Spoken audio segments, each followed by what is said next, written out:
gbọ́ tó sọ pé wọ́n lé ìyá Mohbad jáde kúrò ní court. I don't know how true that is. Wọ́n ti gbà tí mo gbọ́ lẹ́nu bàbá Mohbad fún rẹ̀ tó sọ pé ìyá Mohbad is no longer a Aloba family. Sherry, on the journey of this DNA, Jossy has already manipulated or written so many scripts tó jẹ́ pé ó fẹ́ lò against everybody. Wọ́n sọ kíní kan, ẹ má gbà fún Jossy o. Olórí burúkú tí ò ṣe pín sí méjì ní Jossy. That is it. Jossy is all about the money. He doesn't care about the boy. He doesn't care about the grandson. He doesn't care about nobody except the money. The money that is involved with this DNA of Mohbad, Jossy care about. Don't get it twisted. Jossy have a problem. Ọlọ́run mọ kọ́lọ̀ tí problem yẹn gbé wá. How can you say you are looking for justice for a particular son of yours that died, and in that justice you remove the mother that bathed the son, saying that is no more married to you? Is this about your marriage? First to begin with, is this about your marriage? Ṣé ọmọ ìyá Mohbad kan ló kú ni? Why would you want to chase her away from court? Baba Mohbad needs to understand something, that this is not about him alone. This is about the whole family, not just you. And whatever is happening in your dumb skull, totally understand okay? The autopsy, the toxicology, the DNA has nothing to do with you alone. Has a lot to do with the whole family. But she won't gba wájú tó ń gbẹ̀yìn ní òwò àti ìyè mi tó. Baba Mohbad. Who baited Mohbad? If Liam is your grandson, he's also the grandson of Iya Mohbad. So audacity wo ló máa sọ pé o ní tó fi máa sọ pé o fẹ́ lé Iya Mohbad kúrò ní justice for Mohbad. Think about it. And lè má fẹ́ra mọ́, so does that mean pé ọmọ tí ẹ̀kọ́ ló kú ni? Does that mean pé ọmọ tí ẹ̀kọ́ ló kú ni? Does that change the fact pé ọmọ Iya Mohbad kan ló kú? And the DNA of a thing, she has the right because that is his grandson. Bó ṣe ní right náà ni ìyá Mohbad, ó tiẹ̀ ní right gan. Ìyá Mohbad gan ò ní right, ẹ̀yin méjèèjì ò ní right. But nǹkan tó bá ṣe yẹ kí wọ́n wà nínú court for the DNA, Ìyá Mohbad too has the right to know if that is his grandson or not. She warned us that this is going to happen. We didn't listen. Ó sọ pé mọ Jossy, Ọlọ́run. Olóṣì ni máa yẹn. Olóṣì gidi ni máa yẹn. I know the son where he is. Ó máa sọ pé irú bàbá jàgbàjàgbà wo leléyìí. Pé ìwọ náà kí ló dé tó jẹ́ pé irú èèyàn báyìí ló fi ṣe bàbá fún mi. Ọ̀tọ̀ ọmọ yẹn máa sọ ni. You want to comot the mother of the son that died from the justice for Mohbad. The DNA is part of justice for Mohbad. So who are you for you to think that because Iya Mohbad is no more married to you anymore, automatically you can chase her away? Ọlọ́run kò yẹ kí Wùmí gbà. In fact, pẹ̀lú gbogbo nǹkan tó ń tẹ̀sí kò tí ẹ̀ yẹ, it has now shown that bẹ́ẹ̀ ṣe wà yẹn, Baba Mohbad, you have an hidden agenda. Ó ní nǹkan kan tó fẹ́ ṣe, ó fẹ́ manipulate justice ni. Kò sí nǹkan tí anybody lè sọ fún. You want to manipulate this justice. Kò sí nǹkan tí anybody lè sọ fún. You are in this justice because of owó. You are in this justice because you want to prove to the whole world and manipulate the whole world so that wàá lè rí donation. Baba Mohbad, mo ń sọ kíní kan ẹjọ́ abẹ̀bẹ̀ sókè ìgbà ibi pẹlẹbẹ ló máa mú lélẹ̀. Lórí ọ̀rọ̀ justice ẹ ti fail. Ẹ̀yin ò wá justice. Ẹ̀yin ò wá bí abiyamọ. They don't need Mohbad to run DNA. He's there for 3 years. Ẹ̀sìn ọmọ yẹn. Ìyá gan tó dẹ̀jẹ̀ lọ́mọ yẹn lójú gan, ń lé kiri ni. Èèyàn tó bá rí yín báyìí wọ́n ní ìtara abiyamọ. Ìtara abiyamọ kọ́ leléyìí. Ìtara abiyamọ kọ́ ló máa jẹ́ kọ́mọ kékeré kó wà ní mọ́ṣúárì for 3 years kó má sí. So dẹ̀ mọ̀ pé DNA can be done with you. If you have a right in that court, ìyá Mohbad náà ní right in the court.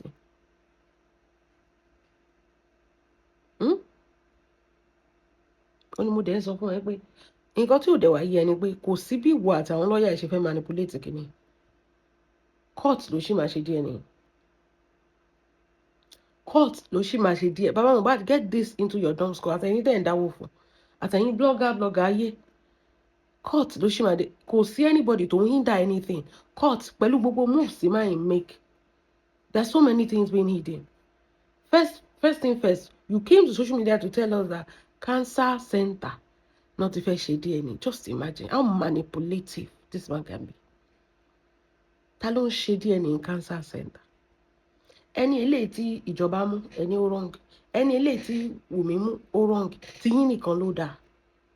Kí ló dé tó jẹ́ pé ẹ̀yin lẹ lọ ń ṣọ́ ti ìjọba, ẹ̀yin lẹ lọ ń ṣọ́ ti Wùmí. Tí yín tó dáa, kí ló dé tẹ́ ẹ lọ ṣe? Ẹ̀yin náà lẹ jáde tẹ́ sọ pé kò sí eléyìí tó dáa, kò sí eléyìí tó tẹ́ yín náà. Ẹ̀yin náà lẹ lọ ń tọpinpin. Ìgbà tẹ́yìn mú ti yín wá, wọn ò tọpinpin pé ibo lẹ ti fẹ́ ṣe ti yín. DNA ò lè yàtọ̀, the same thing ni. Ẹ̀yin ẹ lọ ń ṣọ́ Wùmí lọ́wọ́, lẹ́ ń ṣọ́ ìjọba lọ́wọ́. Ẹ̀yin tẹ́ ẹ dẹ̀ gbé original dání, kí ló dé tẹ́ fi sọ pé òkè ẹ̀yin lẹ fẹ́ lọ ṣe original, kẹ́ lọ ṣe ti yín. Ẹlẹ́ẹ̀gbà ẹlẹ́fẹ́ mú pathologist yín wọlé. Abẹ́ ẹ ti mú wọlé ni bàbá Mohbad. Abẹ́ ẹ ti mú wọlé ni. Ẹ̀yin àgbàjá ti jàtì. Torí àtijẹ́ àti mú yín tọ́nà fi síbi tó nira nínú òkú ọmọ. Ó wá mú yẹ òyọ́ sẹ́yìn torí pé o fẹ́ ṣiṣẹ́ ẹbí. O mú ìyá ọmọ tó kú, o yọ sẹ́yìn Jossy. O yọ ìyá ọmọ tó kú sẹ́yìn torí o mọ̀ pé ìyá Mohbad ló lè ṣe bí kò ṣe bẹ̀yẹn. Ṣùgbọ́n sọ pé ti tó ra yín rí lẹ́yìn ìgbà tí Mohbad kú. Pé Mohbad was even trying to get you guys together kó tó di pókú. Wọ́n ní after ìgbà tí Mohbad kú, ẹ ti wọlé, ẹ ti jọ wọlé, ẹ ti jọ ṣe gbogbo ẹ̀. Gbogbo òbò lẹ́kúkú ń dó. Nísìnyí wá yọ ìyá Mohbad kúrò torí pé ó ní plan kan tó o ní. Ẹ jẹ́ wá sọ kíní kan fún yín tí ò tí yé yín bàbá Mohbad. Bí láti bẹ̀rẹ̀ ni ìyá Mohbad ti wà lọ́dọ̀ Wùmí o. Tó bá jẹ́ pé Wùmí ló pa ọmọ ẹ̀, ẹ̀mí ara máa sọ. Àwọn nǹkan kan wà gan tó jẹ́ pé nínú ibi tí Wùmí wà àti ilé á ti rí wípé ó possible kó jẹ́ pé ọmọ ẹ̀ ló. Á tẹ̀ ti wo ọmọ yẹn dáadáa gan. Á ti wo ọmọ yẹn dáadáa.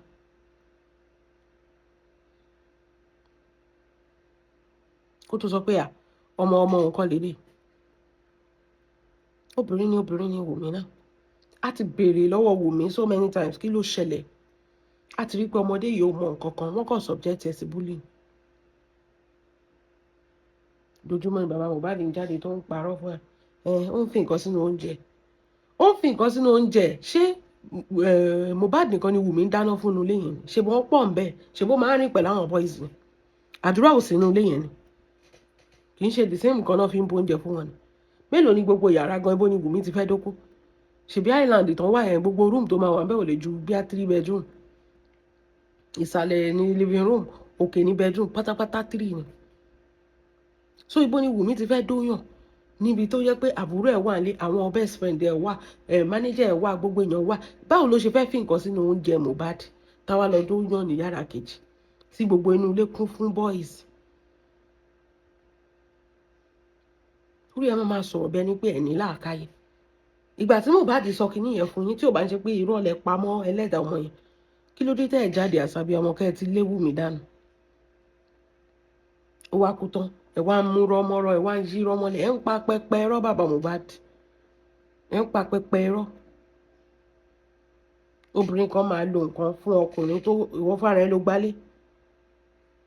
Ìyàwó tó fi sínú ilé, ó máa fi nǹkan sínú oúnjẹ. A wá máa lọ báyàn sùn ní the next room. Láì ṣe pé Wùmí ló gbálé fún Mohbad. Mohbad ò lẹ̀ sí nílé dànù. Ẹ̀yin nìkan náà sọ gbogbo ẹ̀. Kí ló dé tí ò sọ fún yẹ tó fi jẹ́ pẹ́yìn? Ẹ̀yin nìkan náà lẹ máa mọ gbogbo ẹ̀. Subject ọmọ yẹn sí bully. Wọ́n kọ́ náà gbé yín lọ court tẹ́ ń deny gbogbo ẹ̀. Gbàtẹ́ ti rí pé ẹ̀wọ̀n rèé tọmọ yẹn sùn yín. Tẹ́ ti rí pé ẹ̀wọ̀n rèé báyìí gbogbo ẹ̀ pátá àti blogger àti búkì gbogbo ẹ̀kọ́ ni bàbá Mohbad deny yín. òun ò mọ anything pa ẹ̀, òun ò sọ anything ìgbà tó dé ojú ẹ̀wọ̀n gbogbo irọ́ tẹ́ ti pa mọ́ ọmọ lọ́mọ. Wọ́n tí mo máa sọ fún yín lélẹ̀ ṣe rí justice for Mohbad ó ti di pé àtijọ́ àti mu lóníkàlùkù ń bá kiri ẹ má jẹ́ ọ̀tọ̀ yìí wọ́n ti gbowó wọ́n tún ti rí pé DNA tó ti ń kúrò ìrìn ó ti ń kúrò ìrìn wọ́n ti wò pé ẹja tún wo nǹkan ẹtújà tún gbé lọ báyìí ká gbé lọ báyìí yíyọ ìyá Mohbad kúrò nù courtroom does it change the fact? What does it change? Think about it. What does it change? Does it change anything? Does it stop anything? If she was involved or she was not involved? You said she was not even married to you. Okay, if she's not married to you, should if only divorce letter? Should you separate when you divorce letter? You are the manipulator, Baba Mohbad. You are the manipulator. Ẹ̀yin ikú kí lẹ fẹ́ sọ ń sìn? Ṣé gbogbo nǹkan tẹ́ ẹ̀ sọ pé kínní kò ṣeé ṣe? Òun kọ́ ni Baba Mohbad ti gbà gbogbo àlẹ́rò ó ti gbà lélẹ̀ ń sìn. DNA tẹ́ sọ pé ṣe kínní Wùmí nìkan ló lè authorize pé òun fẹ́ ṣe DNA. Wùmí dẹ̀ authorize pé tí ìjọba ò bá ṣe DNA Baba Mohbad cannot do any DNA. Ben. Nísìn Baba Mohbad kò ní choice. Ó ti wá gbà fọ́gẹ̀. Tọmọ yẹn bá tẹ̀ jẹ́ ń tú. Ṣé fẹ́ pa ni? Ṣé kò dẹ̀ ti wá tó? Búlì yẹn ò ti tó. Irọ́ tí Búkì ti pamọ́ ò ti tó. Irọ́ tí Búkì ti pamọ́ ṣé kò ti tó ni? Ẹ ti parọ́ mọ́. Ẹ ti fi irọ́ yẹn gbowó. Still náà ẹ rí justice mú jáde nínú gbogbo nǹkan tẹ́ ẹ gbà. Orí ẹ̀ náà lẹ tún ṣì bounce lórí. Kò dín yín lọ́wọ́. Ṣé Wùmí dín yín lọ́wọ́ láti jọ́ tẹ́ ti ń ṣorí ibú ni? Ìgbà tẹ́ ń gbowó ṣó dín yín lọ́wọ́ ni? Ẹ̀yin any small ẹ ti sáwá sórí social media. Ẹ ti wá sọ social media cancer kìíní ni ìjọba mú. Ibi tó mú yẹn wọ̀ kì í ṣe DNA o. Wọ́n manipulate any small ọ̀rọ̀ tó wà nǹkan tẹ̀ ti sáwá sórí social media. Kọ́ compel Wùmí o. Kọ́ gbọ́mọ fún yín o. Kọ́ ṣe kìíní kan fún yín o. Gbogbo irọ́ lẹ máa ń pa. Bí pé wèrè ni wá. Bí pé àmọ́ bó ṣe ń lọ. Gbogbo ìgbà tẹ́ ẹ̀ sọ pé ọmọ yẹn kẹtàn nínú ilé yín wọn kì í kẹtàn ọmọ yẹn kẹtàn kò jọ yín kò jọ kinní kan wípé àmọ́ bó ṣe ń lọ Baba Mohbad wèrè lẹ́pẹ́ wa nísìnyí ìgbà tọ́mọ yẹn ti sọ fún yín bẹ́jọ́ yẹn ṣe máa lọ tó ti make it clear there is no big deal in this now ìgbà tí kinní yẹn kọ́kọ́ bẹ̀rẹ̀ sí ń já ràn ṣé Wùmí ò ṣe DNA ni ó lọ ṣe pẹ̀lú ìyá Mohbad ṣe bẹ́yìn lẹ̀ ń sá kiri tẹ́ ń sá kiri àtọ́jọ́ tọ́mọ yẹn ti kú lẹ́ ti ń tọrọ kò fún yín kankan kò ṣe nǹkan kan fún yín kò fún yín 500,000 rí o kò fún yín kinní kan rí o látọjọ́ tọ́mọ yẹn ti kú. Ẹ̀yin ìka ọ̀dájú yìí Baba Mohbad if the court did not do that DNA ní ṣe kó torí àmọ́ pé níbi tó dé Wunmi don't trust you you have played too funny change lawyer ẹ ti sún kéèsì yẹn síwájú ó ti pọ̀jù ẹ̀yin lẹ̀ ń wọ́ kéèsì yẹn lẹ̀ Wunmi is not shaking it. She's not the one. She kept to her own side of the agreement. You didn't keep to it every time. The first time, when you let her go DNA in Nigeria, you nullify it. You say you don't want. Ìgbà tí kóòtù tó sọ pé káwọn mẹ́tẹ̀ẹ̀ta kó ṣe DNA kí lẹ ṣe ẹ jáde ẹ sọ pé ẹ fẹ́ ẹ̀yin náà lẹ lọ́tọ̀ pé kóòtù àwọn Wunmi ẹ tún fẹ́ yẹn náà. Nísìnyí Wunmi ti fún yín ní ultimatum pé if the court did not do that DNA. No DNA for anybody. No DNA for anybody. Are you not forced to accept it? Are you not forced? DNA ti wà lẹ́ẹ̀lẹ́ẹ̀fẹ́ yẹn. Bẹ́ẹ̀ ṣe trust Wunmi ni Wunmi ò ṣe trust yẹn. Torí you have hidden agenda. You want to manipulate the public into thinking that Liam is not Mohbad's son. So that ẹ lè máa gbowó.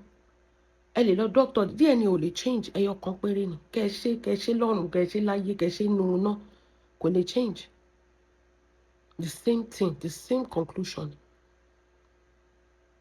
bọ̀ ẹ̀yin bẹ́ẹ̀ ṣe wà yẹn ìkà Mohbad jẹ́ ẹ wá lé ya Mohbad kúrò òun gan ló ráyè tó ń da yín nù. Ọmọ ẹ̀kọ́ ló kù ní. Justice fọmọ ẹ̀kọ́ náà wà ní. Justice fọmọ ìyá Mohbad kan náà wà ní. Ẹ̀yin ò bímọ kiri ni. Ẹni ẹ̀ fẹ́ Alọ́ba. Kí ni Alọ́ba yẹn help? Ẹni kí Wùmí yọ Alọ́ba kúrò lórúkọ ẹ̀. Ẹni ìyá Mohbad kì í ṣe ìyàwó yín mọ́ torí ó ti remarry. Kí ni Alọ́ba yẹn help?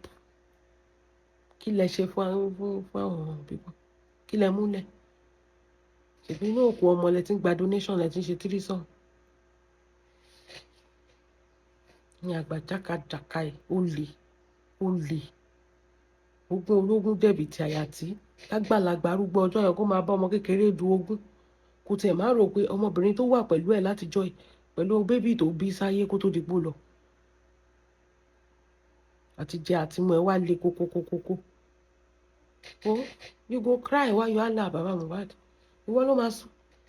Ṣé kò tí ń sun ẹ́ sìn? O ti máa sọ kọ́ọ̀mù déédéé. Ìwọ ló máa sùn náà. Ọmọ yẹn ò ṣẹ́ kó ṣe nǹkan kan fún ẹ. Ó kàn ya ìkà lábíamọ ní ó ya òdájú abíamọ. Ó kàn wicked for no reason. Kí ló dé náà? Ó ga fún ẹ.